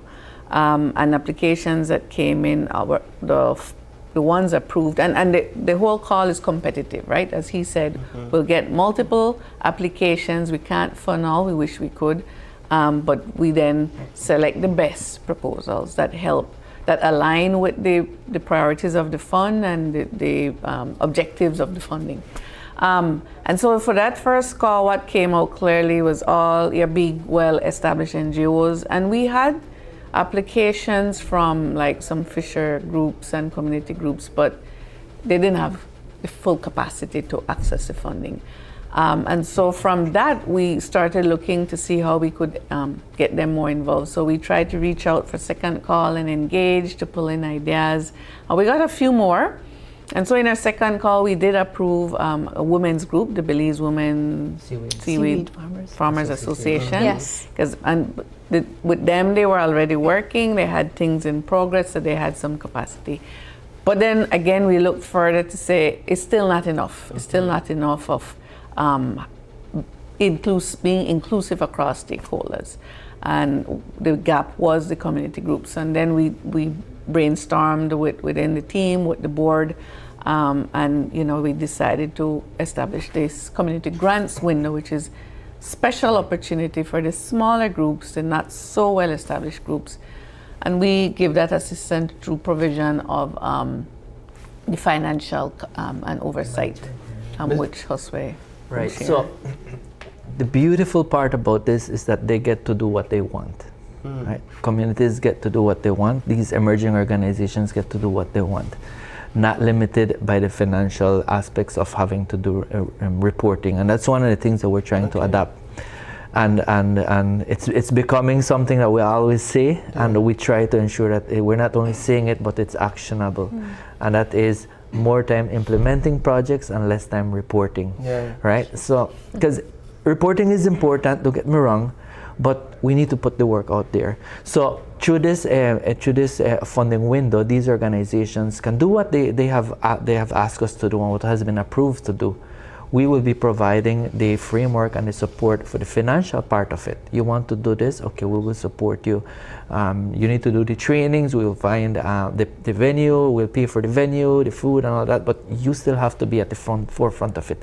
It's still your project, it is still your initiative. So that takes away from the need to establish all these different positions and posts within a community project per se, right? Like, we don't have the technical skills to get all of this done, but we really need the financing to push this work forward. And then most of the a majority of the funds can also be invested in things that can be helping the community, in things that can be helping our environment, our natural resources, activities there, than instead of being towards administrative types of functions, no costs. That's incredible. But one, aligned with that, or parallel to that, I should say, is we do want to build their capacity because we want them to be empowered. And so we are working on a partnership that will help establish a program that could build that capacity with time. But rather than nothing's happening while we wait for them to get that capacity, we're trying to find opportunities to start and build their capacity as they move along. So. Well, ladies and gentlemen, we are officially out of time, but this has been quite an interesting conversation. I think that this is something that could even go beyond this short discussion here. I think key highlights to mention are that the recipients of the fund have been identified, and there is now a new, I'd say, funding window and even a new opportunity that you can apply for as well. And so perhaps we can simply highlight that once more, and you can share your final thoughts. Well, we do, as we said now, we have our regular grants, and then there are special community grants that are focused on community groups. Regular grants are your well-established NGOs. But I wanted to highlight that formally or officially announcing the recipients of the third call will be done at our third award ceremony, which is coming up in March. So we'll be sure to share that. You guys have to come back. Yes, and invite you all to join us there at that ceremony. Absolutely. Dr. Graham, final thoughts? Really, we're really grateful for this funding, and it's also going to help us to spearhead the first national shark tourism strategy. So we're working with multiple sectors, folks on the ground, fishers, government institutions to pull together best practices for shark tourism and really put Belize #1 on the shark tourism destination. Shark tourism. Imagine that. Yeah. Come swim with sharks with us. Oh. He'll go. We volunteer, Paul. I'll come. Thank you guys so much for joining us, and we wish you all the best. Thank you so much. Thank you. All right, we'll take another quick break, but when we come back, it's all about a time to show and tell with Exodus 2025. Stay with us. We'll be right back.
El Patio Grill has been using Belize Bank for over 25 years. We only use Belize Bank at our restaurant. That's why we were able to win this trip to Europe. I had never been to Europe. We found out it was Madrid and we were excited and we went to this football match. The teams reached before the game and everybody was just outside, you know. You can't explain, the noise just roared like 3 blocks down the street, but when you got in there and you saw 70,000 people in there, that was amazing. I couldn't believe it was happening. I had to pinch myself to make sure it was real, you know, because it's a once-in-a-lifetime experience, I'd say. My lucky +1 was my son. He's 18 years old, so he was really excited and he enjoyed it as well. He said it's his best trip ever, so it's a priceless experience that we got. Belize Bank has always been there for me. Whatever transactions or whatever I need to do, they're always there for me. I would recommend everybody to use Belize Bank. It's the oldest bank in our country and they continue to do their best. You can get so much more when you shop on credit at Quartz. Get more of the furniture, appliances, and electronic runs you love with 20% off 24+ month accounts. Get more flexibility with low monthly payments and up to 48 months to repay. Get more of what you need right away and pay later. Get more convenient repayment methods via Quartz.com, bank transfer, or in-store. Get more protection for your purchase with Quartz Super Shield. Get more value with Quartz, bringing value home. Conditions apply. My name is Leomar Langzert and I'm a teacher and I bank with Belize Bank Independence Branch. What I enjoy is the safety features that the app offers. I have a sense of not having to worry or be concerned about somebody finding my password and username to sign in the application because of the use of the one-time password. And another feature that I love, that I use the most, is how the app synchronizes with my fingerprint on my device. I enjoy the rapid and easy, seamless process to apply for loans through the Belize Bank, and I don't have to be having too much back and forth to visit or take time to visit the bank. They also start to offer the online applications through the app for loan applications, which I believe is very neat. I would definitely recommend Belize Bank to other teachers because one of all the features and advantages that the app offer, with these online that Belize Bank offer, is basically everything that you can do in the palm of your hand. So I would definitely recommend the bank to other teachers.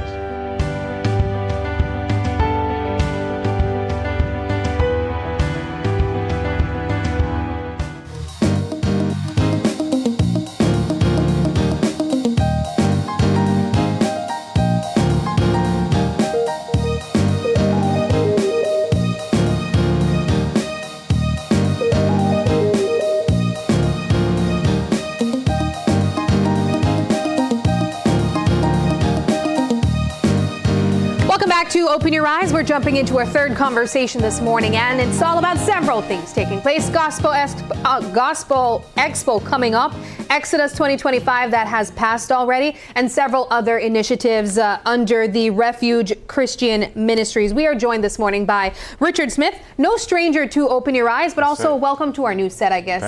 Thank you. Back 2025. How you been? Very good. Like I said, busy like a bee, but no honey. But no honey. No, man, I'm sure there's something in the works there. Now, you've been having a pretty busy year so far, and it's only January. Yes. As we mentioned, you are officially off the heels of Expo Exodus 2025. And then, of course, there is the anticipation of the Gospel Expo coming up in March. Before we narrow down to the events that are still coming up, let's talk about Exodus 2025 and what that represented. Right. Well, you know, we Belizean, we tend to have our New Year's resolution. Yes. But the church have always wait. They don't take the New Year's resolution serious to have a vision plan to move the nation forward. So one thing I felt, I look at my community, Roaring Creek. When you say Roaring Creek, everybody bad, crime, violence, and the list goes on. And that can only be because we as a church refuse to show and tell, promote. Roaring Creek has a rich heritage with global outreach, moving boys to men, Camp Joy, taking those special need kids every week and meet with them, Hearts of Christ Ministry, carrying on their sponsorship of student back to school, mobilizing scooter for handicap. We have Body and Soul Ministry. We have in the Belmopan the Pathlight Ministry, which now grow from Belmopan, Belize, or Range Walk. 3 locations. But no one knows. Exactly. It's not and the scripture command that we show and tell. In other words, we are to go into all the world, but everybody want to be in the behind the scene. And so a village, a community takes a bad reputation because we refuse to show the goodness of God. So what I felt we want to do, Exodus 2025, show and tell. The word Exodus is moving the people. Show and tell is what we are to be doing. So we gather, I was hoping at least 30. We got 12. 12, such as, for example, we have Freedom House. They are rehabilitating men from alcohol and drugs. We have Hedges, who is working with the rehabilitation. We have the schools. For example, in the Belmopan area, there's 7 high school. Out of 7, 6 are Christian high school. So we are doing it. We got the numbers. And if we could start to push forward, the government will not look at us the way they look at us. During the COVID and all this thing, church was not essential worker. But without the church, like what America said, without the truck, America shut down. So if we cannot move a nation in terms of transforming, when Humpty Dumpty fall, it is the church who have put it back together. So we in the country of Belize, we have all the rehabilitation centers. You have Jacob's Farm in Corozal, you have Remar all over, you have My Refuge, you have Hedges, you have Freedom House, and we are moving people. So when you look at people who were on drugs, alcohol, I have a guy who every week police taking him home, lock him up. The mom says, you know, if we don't move my son from this community, either he will kill somebody or somebody will kill him. So he come and made that guy's life is totally transformed. And so we have the product. So what we need to do the trial was in the Belpan area, because Belpan is very close to my heart. But we got to do exodus in every district to try. Interestingly, when you talk to some of these ministries, oh, we don't believe in advertisement. We don't believe in this. You don't, how can you be a Christian ministry and don't advertise? And how do you grow? Right. How does people, see, how do people know? We got to grow. You can't just stay with the lead 25. The nation is hurting.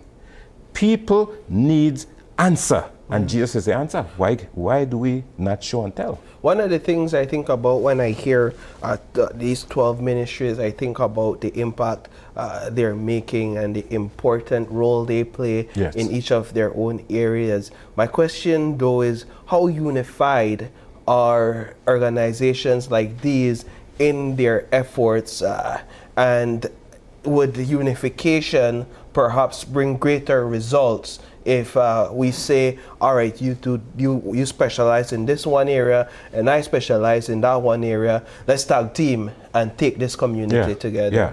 Well, interesting, because we don't see it this way, but the 12 people that were there, the 12 organizations, saw how we have the need to help the next one. For example, we had God Cares Ministry. They are doing a lot of feeding programs. Yeah. Do you understand? In Roaring Creek, we have a feeding program at my church, the Church of the Nazarene, Roaring Creek. They have overgrown that feeding program. We have a problem in this country because we see kids coming to school hungry and they cannot focus. So we start to feed 5. The family get to know about it. Why? Go to school.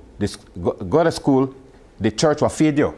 So that group is not feeding who need to feed, but the kinds of people were just lazy and they use their money to go gamble and make the school the feeding program have to.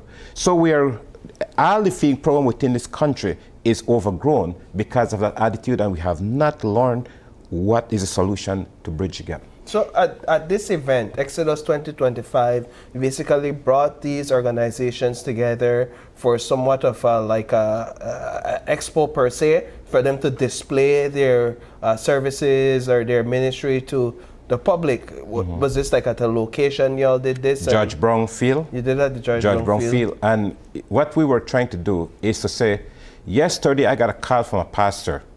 Everybody know when somebody's falling apart. Senator Richard. Yeah. But Richard needs the finance for support. And I said to the pastor, listen, it's okay to send that person to me, but are you committing yourself to a monthly financial support for them? Because what we are doing is the little money we have, add 2 cups of water and make the beans longer so we could feed 2 more. Yeah, I think people underestimate the need for resources, even where religious organizations are concerned. And so the Expo 2025 is something that we are hoping to see be rolled out across the country. Yes. Is that Exodus 2025? Exodus 2025. Excuse me, I keep on misusing the word. But are we expecting that this will be something across the country? Yes, definitely. My goal is to go to every district, because if we can, see, this is not about big up no individual, but move the nation. This nation is facing some serious turning point that if we don't take hold of what's going on, we're going to lose a nation that is a jewel. People are coming to live, foreigners are coming in, and we have something exciting that we need to cherish. All the hurricane passed right in front of us as a storm, just a yellow spot. And then as they get into Mexico, it turns category 2, 3, 4, and 5. So it showed that the grace of God is upon this nation. But we got to access the networking relationship. When these guys come, it says like the school. Man, I want to tell you, I speak highly of CCA, Cairo Christian Academy, because a lot of these students does not have the grade to move to certain high school. But CCA take them at their level, bring them up to the high standard. You got BCA, Belize Christian Academy. 2 of this high school that was there. We're supposed to have more. You have interversary Christian Fellowship. And when the guy from university is talking, you know, we are sending people to UB with a crushed heart. And they need that Christian club within there. But with a lot of Christians go to the high school, to university, and don't even know how that can benefit them. So we were marketing the support to build a strong nation. Yeah, this is so important, Mr. Smith. We're talking about marketing and networking, something we don't see in this space any at all. And I think about the many business expos that you have on an annual basis, where these entrepreneurs and businesses receive a lot of traction. And so the question, well, then is, why can't it be done in this space as well? And so kudos to you and your team for really launching such an initiative. And I'm sure it will be transformative and groundbreaking if there isn't a lot of pushback, especially from ministries, like you said, that, oh, we not advertise, or we don't want the out there at the public or show we face like that for whatever reason it may be. I want to also jump into Gospel Expo. Yes. That's coming up as well. Just for the sake of time, would you tell us a bit about what can be expected this year where Gospel Expo is concerned? Right. Well, like I said, jumping into February, we have the marriage banquet, the Valentine banquet for couples that we are coming on the 15th. My Refuge annual Valentine banquet. And you know, we've been teaming up with resorts and restaurants and so forth, because Belizean men would spend all their money to take their sweetheart some high-tech place, right? But they don't want to take their wife. So what we've been trying to do is an initiative to bring the Belizean to honor your marriage, stay faithful, carry them out, go sleep out. That was hard push, you know. For the past, we start 2000.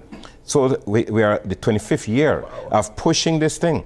And many of the resorts will give us overnight stay for 2, because everybody will come to the banquet will go back with an assignment to go eat out, sleep out, or adventure out, or something like that, and it have to be 2. So it is honoring marriage. So we are doing that for the past 25 years, and that is exciting because we look forward to that. We're thankful to the resorts and hotels, restaurants who would give us a package and say, here, use this. And they were like, man, we are glad to be part of this. So that's one thing. Then you got the Gospel Expo coming up. Before you jump to the Gospel Expo, what would you say this Valentine banquet does for these married couples, those who've been married for a short period, and also those who have really run the marathon? Right. Well, Paul, as we work with this, a lot of couples wife can have not sit in their lap.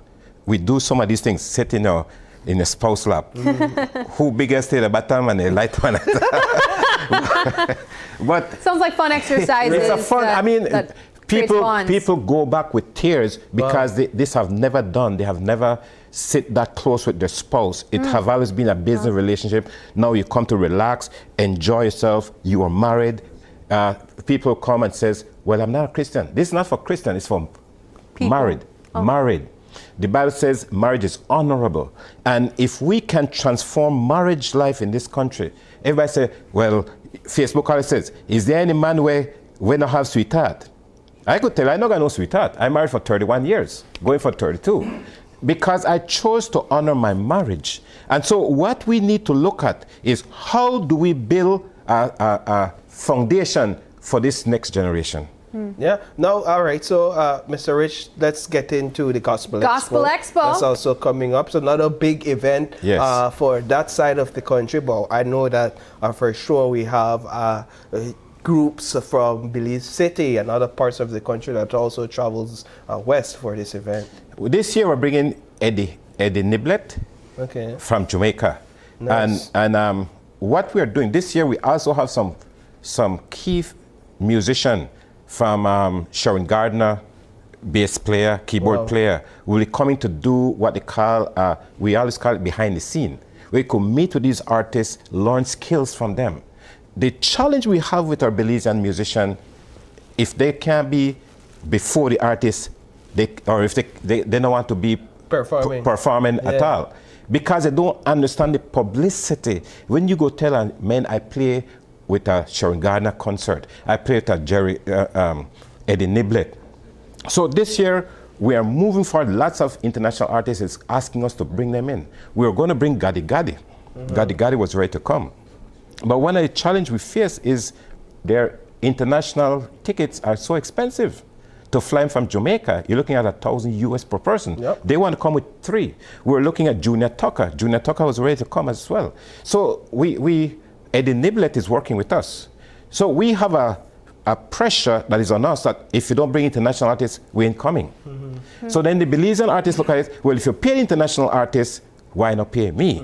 And so they set a high standard when they're not there yet. But that's a challenge across the board when it comes to entertainment, even in Belize and providing these types of events. I'm sure there are ways that you guys have to find to iron out the kinks and balance it out. But I know that a lot of people are looking forward to the event because this isn't the first Gospel Expo that we have had. Wow. This is the 13th, guys, over a decade of doing this, and the public wants the Expo. So when is the date set for that? March 15 and 16. Okay. But I want to thank you guys because this is the birthplace. Okay. This is the birthplace, the first Gospel Expo when we were here, and that connects us with some great people who partner with us, such as Bass Hag's songs when we were in Channel 5. So Channel 5 has always been there to us for Gospel Expo. You are our godparents, I could say. No, so just quickly, let's run through some of what can be expected at this year's Gospel Expo. This year, Gospel Expo, we are looking at, like I said, the international artists that are coming in, okay, to do those workshops. 2, we're looking at second year of local Belizean backup the international artists. It was always been song track. Now we're doing live Belizean backup. So we're growing. Yeah. Thirdly, we are offering the opportunity for musicians to come and showcase what you have. Come. Even if you don't play, come and learn skills. All right? We have international teams that come with us. And like last year, we done the pastors' roundtable discussion. One of the challenges we were looking at, and it's a hard thing, my brother, because some pastors don't feel like they should come there. But we discussed HPA, Healthy Pastors Association initiative. How does pastors, when they get sick, you don't have Social Security benefit. How do you have a legacy? What do we do? So we have a lot of discussion like this. A couple of years we have the consultation from attorneys and other consultation that was going out there. During the day, I want to say thanks to Ministry of Agriculture, who NATS, National Agriculture and Trade Show Committee, who honor us for the past 13 years to use the place. And so they have been very much supportive to support us to be there. Now I would imagine you all, the Gospel Expo, is open to funding and partnerships. Yes. We are open to Belizeans who want to be part of the organizing. Paul, Gospel Expo team, we take a licking because we are not just one night or 2 days. We're 3 days. From Friday setting up. It's a lot of stuff to haul out. We need manual labor. We need financial. We have trim. Our budget is $20,000. And that's a little bit. Consider in Belmont we have 100 churches. Could you imagine if each church participates with us? National. We want Gospel Expo to be an annual thing young people could look forward to. Yes. 2, we want to create healthy music for Belmont and the nation. We just experienced a dirty piece of thing which should never be in the name of family, right? In terms of bringing the new year in the Belmont area with JDL. When you look at what JDL is doing, G-string pushing to the people and tell the kids, shut your eye and close ears. No, man. We need to stand for family values. We need to set a good footprint for our generation to look at, not perversion. So Gospel Expo is trying to help to bring healthy, clean entertainment that you could enjoy, and the whole family could go and you don't have to tell no one shut eye. I remember one of the things that motivated me is when we were in Belmopan and they had this this black party. Yeah. And the MC says, we need some people to come up and dance. Any female want to come up and dance. Ali Minor, get on the stage. And it's chase off, say, get off, you too young. If you're too young, if you're too young to dance, it shouldn't be the dance that promote. And so what we're looking at entertainment, we are losing entertainment, which brings pollution to our nation. This city of Belize have experienced a lot of that. And you wonder why we still the ball per God when Lisa was striking Belize. Pray for us. Not just pray for us, let's live for us. And stop allowing international artists to pollute our nation in the name of entertainment. Once upon a time, you used to wear clothes. Now everybody want to get naked on the stage. And we call it family entertainment? No, man. So what we are trying to do is create a healthy environment for our city of Belmopan and for the nation of Belize. Mr. Richard Smith, we can always expect candid conversations from you, the truth, honesty, and you hold back nothing. And so we want to thank you so much for joining us on set this morning, for bringing to us information and all the initiatives that you've been undertaking. And we do wish you and the team over at My Refuge and Gospel Expo, of course, all the best this year. Thank you too, Paul, as usual, and Sabrina. So it's good to join you guys. All right, we take our final break, but when we come back, still on the topic of entertainment, we'll be also highlighting some Belizean musicians bringing their music to the masses. Stay with us. We'll be right back.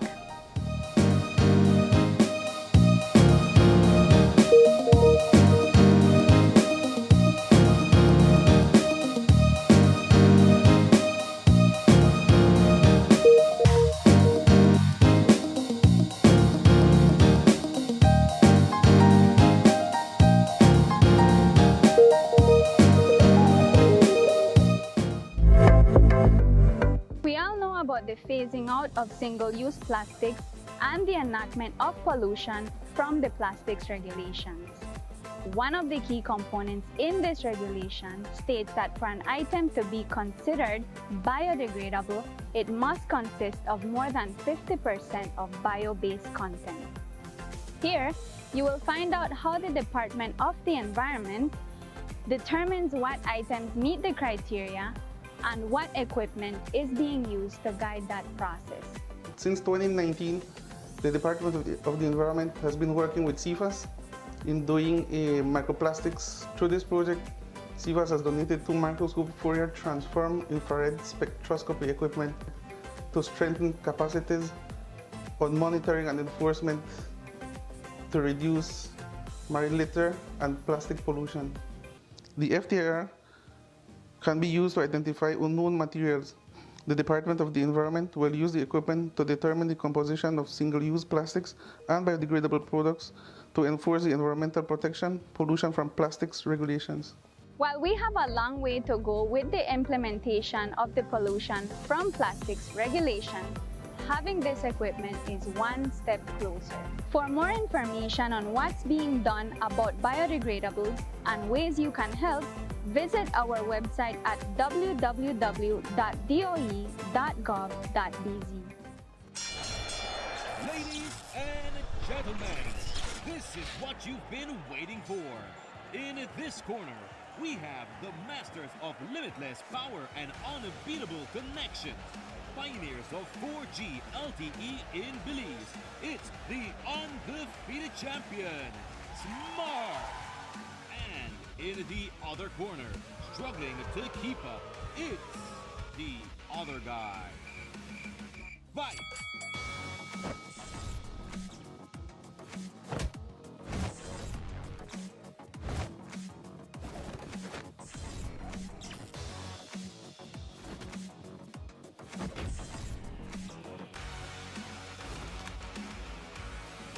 Tired of getting blow after blow from a plan with the other guys? It's time to tap out and join the winning postpaid plan provider. Smart's postpaid plans are a total knockout to the competition, and they have once again powered up their postpaid plans. Sign up for one of Smart's boosted postpaid power plans today and experience the victory of superior service. Smart, bringing people together. It's clearly documented that we have been having, as a planet, an increase in incidence of cancers. Remember, cancer is a genetic disease. When you now look at somebody's DNA or their genetics, it can tell you everything about a person. So what we use next generation sequencing to do in particular is to look at hereditary cases of diseases. Be viewing Caribbean Medical TV on this station.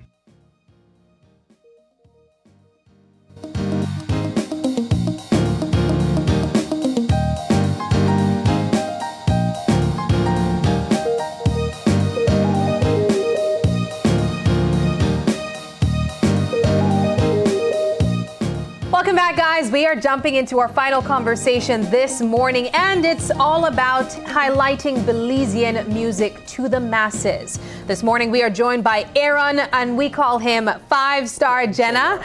So this is Aaron Lariano, and he's a musician, but he's also representing himself as a musician, but also I guess just being in media entirely, because you mentioned that you have your own talk show as well online. But he's joined by his brother, interestingly, Nimrod Lariano, and he is an executive producer, also representing Island Vibes TV Belize. Gentlemen, thank you so much for joining us. Yes, thank you very much. And welcome. All right, thank you guys. Thank you. Yeah. Of course. Yes. So let's talk a little bit about your musical journey so far. You mentioned that there's a couple songs going viral across the country and even outside of the country right now. But before we get into that, talk to us about the type of music that you guys create.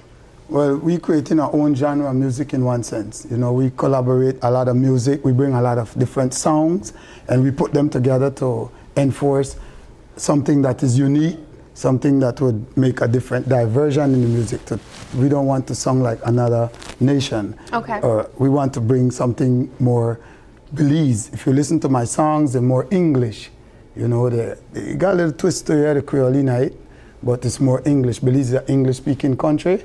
So I'm trying to express my music in an English format. I don't want to do like what you call Ebonics language and song like I'm from a different country. I just want to be more Belizean. Like authentically Belizean. Yes. And for you, Nimrod, what's your role in all of this? I mean, I design the music, structure. So you make the sound. Yeah, I make the song. I went to school for music. Oh. Actually, I just come here. I'm here for like 30 days so far. I live in Texas. But my brother, he's doing music all his life. I'm doing music all my life. So I come and just say, hey, let's just put this together and let's see what we could get. This is something new. Were you running away from the snow? The snow? Yeah, I guess that's what it is. Right now it's cold. So you told your brother, let's do this. Yeah, he's always into music, always on stage, always doing that. I've been in music a little bit. I do on stage too, but I mostly do behind production. Yeah, that's my thing. I went to school for music in Texas, so and I just say, hey, I want to create something new. I don't want to stick to the reggae. I want to kind of change it, so come up with this new idea and we put it out, and so far it looked good. What's it? I just wanted to know, like, what's the sound like? Well, I call it Caribbean fusion because that's what I call it. I'm creating is mixed with R&B and hip hop and dance hall, and I'm trying to put a little punta in there too, but it's kind of hard. But it's like this whole combination of music together too. Yeah. And then I know he's always singing. I was like, let's do it. Let's not rap this time. Let's kind of sing it instead of rap it. Make the, give it a different flavor. So I like that. I hope you guys enjoy it when he do we'll have play to it. get to listen to Yeah, so one of the things that you guys pointed out was that this has seemingly taken off. Yes. A lot of people are enjoying the sound, enjoying the message, I imagine. And so it essentially went viral here in Belize, but also outside of the country too. Yes. Talk to us about the particular song or songs that have been flying by and everyone wants to listen. What happened is I just put out 2 of my songs. Okay, what are they? I give it to a DJ. His name is DJ Bolo. He's a Belizean DJ. And I gave him, this guy's been following me for 10 years in Belize. After I put out CRIs, I did that song with Mr. Program a very long time ago. So I'm the one that's responsible for that song. So this guy's been following us, and I just gave him 2 of my songs. I was like, bro, I'm doing a new album. And he was like, okay, let me have it. Let me see what's going on. Yeah. I gave him the song, and he contacted someone in London by the name of Natalie Sky Voice, Lawrence Records. She's an executive producer in London. that promotes artists from Jamaica, from all over the world. You got music, contact her and she's gonna find a way to get you out there. So what she did was, she took the song and apparently she loved the song. And this song named Mama right here. Mama. Yeah, this is one of the songs. The next song named Let It Rain. And she started push these songs. Oh, that we're hearing. That sounds good. You sound shocked. no, I didn't think it was so good, but I really like the work and the production. Yeah, just from that little bit I'm hearing. I mean, listen, it's amazing. It's been a lot of work, a lot of time. This song right here, Let It Rain. This is it's like in a twist, like a gospel type of form. This whole album is basically a positive album that we're pushing. Like conscious music. The thing is about it is, I've been around music and I can tell you both sides, because I sing on both sides of the music. And I'm realizing that, you know, we should change it up a little bit. Let's put a face into Belize. Let's show people that Belizeans can do it. Let's show people that Belizeans is worthy. Yeah. That we can go to the world. And I write my own music. All my songs I write by myself. And my brother we've been talking, it's my brother. Yeah. Man, I've been looking for this guy for a year. So you guys are simply like just connecting now? No, he's my real brother. Okay. We brother, but I've been calling him for a whole year trying to get him to do this, and he ain't paying attention. He's like, I'm tired of music, I don't want to do it. So here's the thing I have to ask. I got something new, let's try it. And then he jumped on it. Yeah. And this is what it's This is what it is. I have to ask about the different experiences in the music industry. Yeah. You come from the United States, where I imagine is an entirely different experience when it comes to tapping into mainstream music and being recognized as a talent, as an artist. And here in Belize, the pool is a bit smaller. It's easier to recognize that je ne sais quoi. However, it's still harder to get that exposure outside. What has been that interaction when it comes to your different experiences and exposure to music, and how that has merged to form these projects? I want to say it's just, I don't know, it's just the people you meet, it's just been around. I mean, this guy been around a lot of artists like Junior Gang, all of them. I've been around a lot of these guys, so it's just exposure to the people, the music, the production. I got a lot of exposure already in the United States. Okay. I performed in California before, New York, Texas, Jersey, Philly, Washington. So you even went out to seek that exposure? Yeah, well, I live in America most of my life. Okay. And I live back in Belize for like 17 years, something like that now. Actually made movies in Belize, win film festival in Belize for films, put out big artists that, a lot of young artists that you see out there, a lot of them came from behind what I was working on them. And just like life, you know, some things is not going the way you expect. So you start diverting to other things. But for the most part, he keep calling me like, bro, we gonna do something new. Okay, fine. I keep hearing that all the time from everybody. And so he showed up, and we dropped this album. We dropped these songs. We've been recording. We've been doing the recording. But now we start dropping the songs like, bro, let's do it now. And we start dropping the songs, and I dropped this song somewhere around December the 27th, 28th.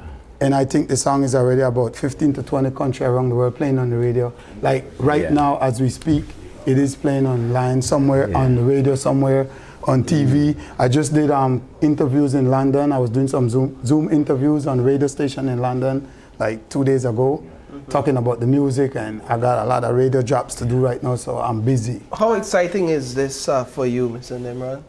I'm excited. I do music too, so I'm excited. I actually play the guitar and the piano, so I went to school for piano. My uncle teach me guitar, so I know music, so I'm doing music, so it's exciting. I'm excited for my brother. I really want his music to take off. I have music out there. I have 7 albums out there that I did already, so I'm trying to help him get his album internationally.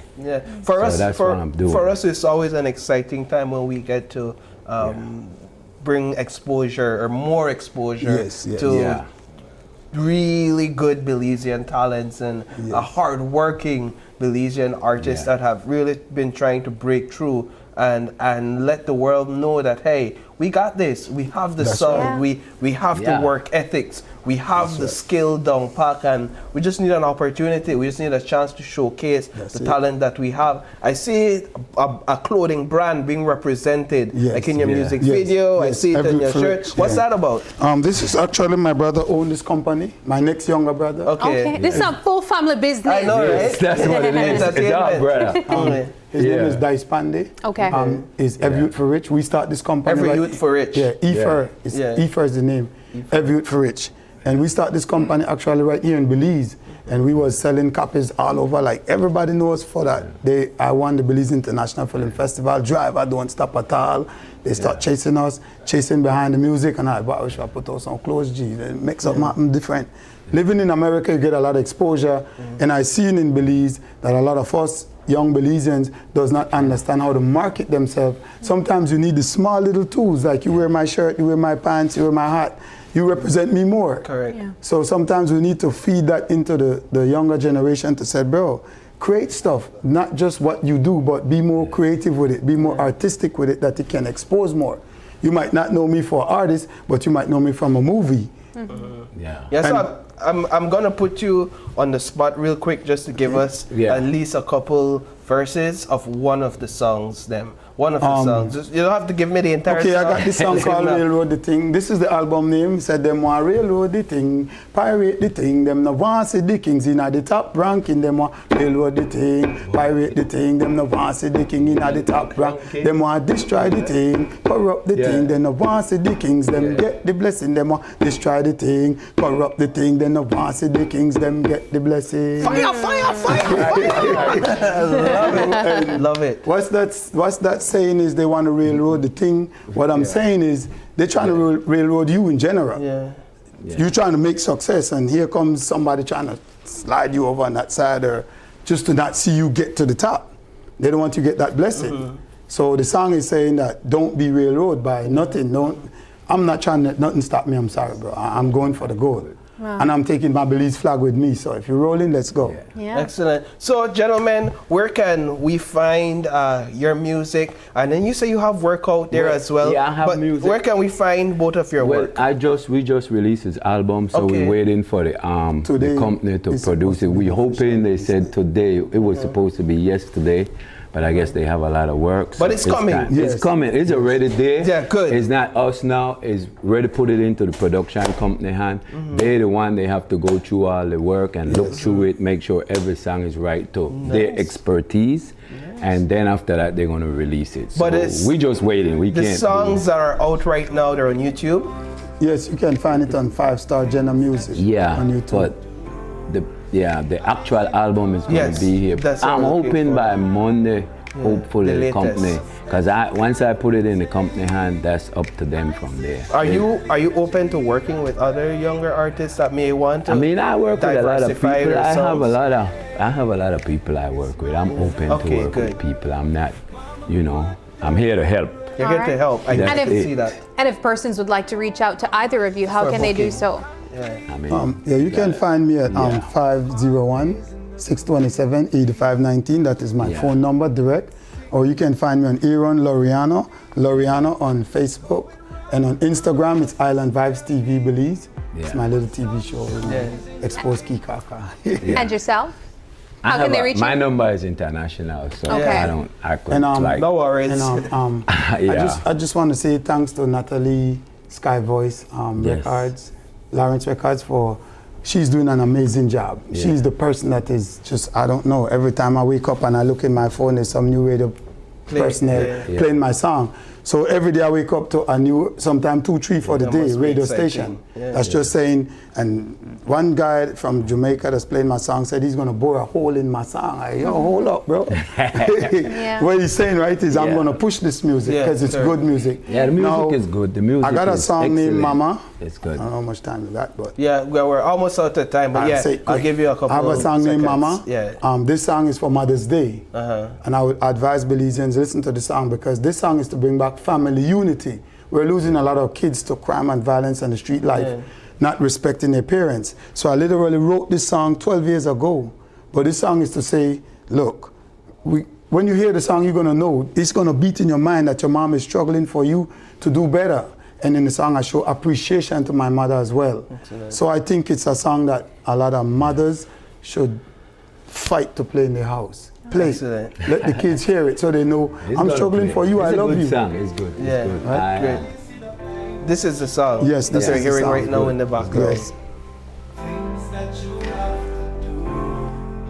I see the car that you have to drive, the bus that you have to take. I see clearly that you need a break, clear that you need a break.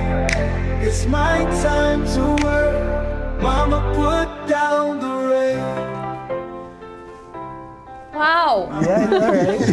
Oh my gosh, yes. The guy is so relatable. Wow. Yeah, whoa, whoa, whoa. Well, we are completely out of time, gentlemen. Thank We want to you, thank you both so much for coming on set, and not only promoted yourselves, but you exposed Belizeans to music that a lot of us may not know until now that it's out there, right? And quality music. And so thank you both so much for joining us this morning. Thank you guys. Appreciate it. We can't wait to see where you guys go from here. It's obviously quality music that we're hearing, and you'll definitely be getting some new listeners from us over here. So thanks so much for joining us. Thank you.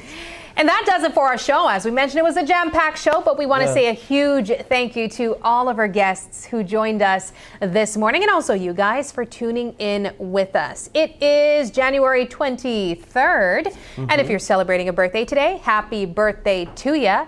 And if you'd like to give a birthday shout out, or if you have any questions, comments, or concerns, you can send us an email at oye@channel5belize.com. Also, on our number, we have an OYE phone number now. So check us out and reach out to us at 675-2555. And you can also catch us live on Facebook every single weekday morning at Open Your Eyes BZ. As well as Instagram for behind-the-scenes contents at OYE Belize. Thank you so much for joining us, and please do us a favor and join us again tomorrow when you open your eyes and start your morning right.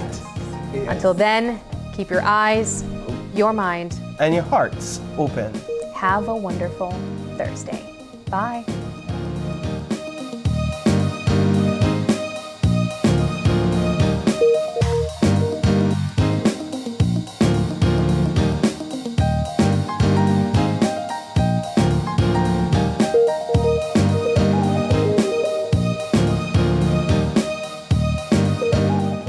Open Your Eyes was brought to you by the Belize Bank, our country, your bank, and Smart, bringing people together.